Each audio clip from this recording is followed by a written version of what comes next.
If she wants to be relatable, make a show reconciling with her dad and show them cooking together for her children and perhaps reconnecting with childhood friends. She would seem more human. And how sad is that people genuinely, I know people are going to scream out, oh God, you're a Meghan hater, but people genuinely see this woman is like this non-human entity because of the way she's been treating not only her family but her partner's family. It's just non-heard of, right? So people look at that and just think, how can you just step out with that smile, pretend like it's all okay, because we know what you did to them. If we could just scrap out the last 6 years and just void it out, yeah, this would have been amazing for them to do. If they even went to Fine Free and got on that jet plane and hadn't invited us into this emotional roller coaster, which naturally, as human beings, we're all drawn in. Drama, we love it. Car crash TV. Oh my God, a prince to a country, the royal family. I am watching this in front of me. But little did we know that this was going to all become very toxic very quickly in front of us. So where we come in to watch, to hook onto the drama, this will then become an emotional roller coaster which we couldn't handle, because as they were doing that, we were watching the backdrop, the UK, the national identity that is the royal family. We were watching the cracks evolve. We were watching the Queen get more poorly and weak, more frail as she lost weight, and we were watching them continue to speak. So we were just drawn in. All our love for Harry and William and the love we carried for Harry was starting to dwindle, and our love was growing for them.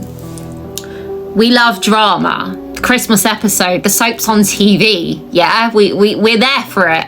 We watch it all unfold, the build up, the climax, then it all finds some kind of resolve, a happy ending, a justice found or given, a wrong put right, an ending, the theme tune, it's done.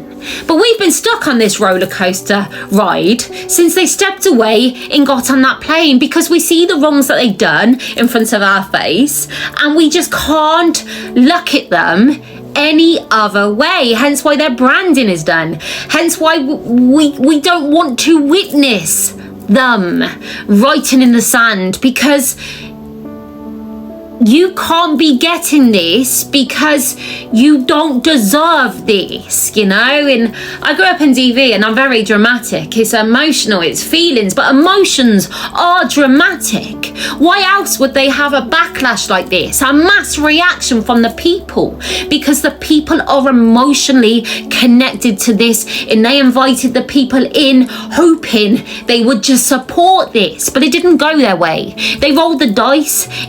It failed them in every way. They failed their families in every single way. There's not been a resolve. There's not been any justice given. And we're left with these two people on a stage just carrying on their merry way. So as much as this would be lovely, and no doubt a little bit of respect earned towards Meghan if people were to see this, but that will be overshadowed by a great doubt lingering around. Is she using him? Why is she there? Why is she all of a sudden turned on this? Is this to navigate her future progress? Is this for us to witness them doing this? Is there a genuine heart in this?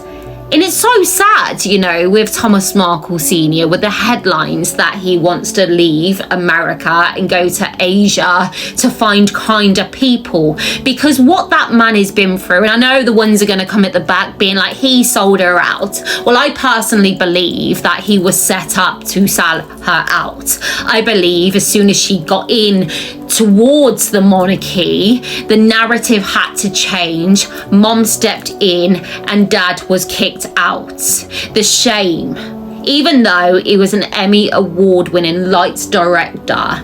But not that, because that's just a career. He was a dad. He was the one who stepped in when her mom stepped out. He was the one who was there for her. He was the one painting the sets of their plays at school. He was the one videographing every holiday he had given to her, propelling, excelling this woman to the point where she's in the position where she's even in the same lanes as a prince. Her dad did this, even to the point where a few years before, Instagram posts from Meg and her dad and how he sent her soup through the post when she was poorly and weak.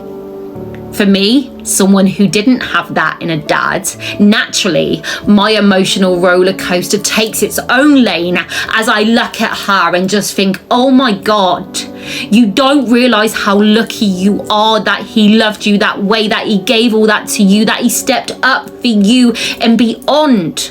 So for me to watch her do that, I could never, ever look at her in every other way but that, you know?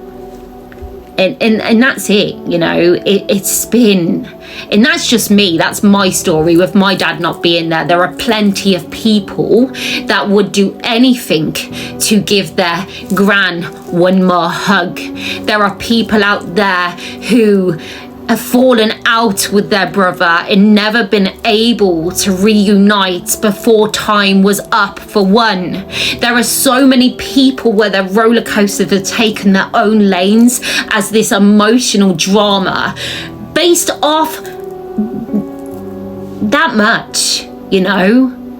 They had a window, an opportunity. They had 2 lanes themselves, choose good and carry on with our families, walk away but find free and do good with our platform. But they chose to speak to Oprah Winfrey. They chose to sell out to Netflix. So this is just a dream where I do believe there was a line which we all witnessed as she curtsied the Queen, where we understood that this would always remain a dream.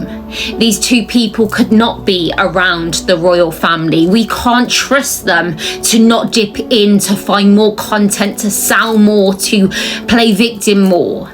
And as for the dad, he's been through enough. The man is broken.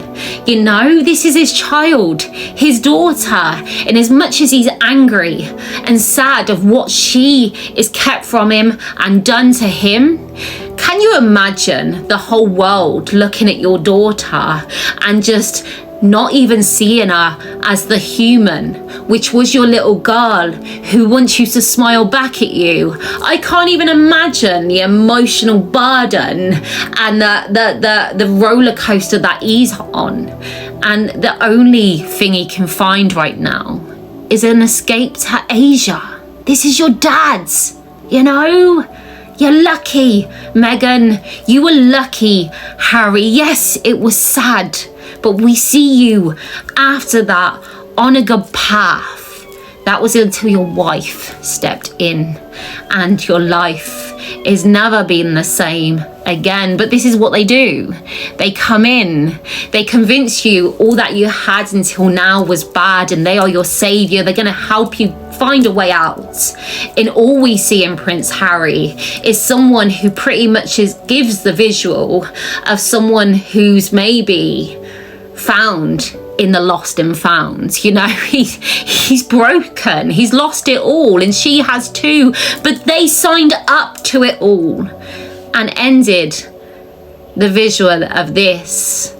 Even though a little respect will be earned, a big bat of mistrust will be hanging over it. But all these are my feelings, my thoughts, my dramatic true movie review placed out in front of you as I constantly had to read a room growing up in abuse at the age of 3 years old, understanding actions and reactions and my sadness and everyone else's sadness, and constantly having to do this on a loop. And it followed me into my adult life, the aftermath. And this is simply how I understand and read a room.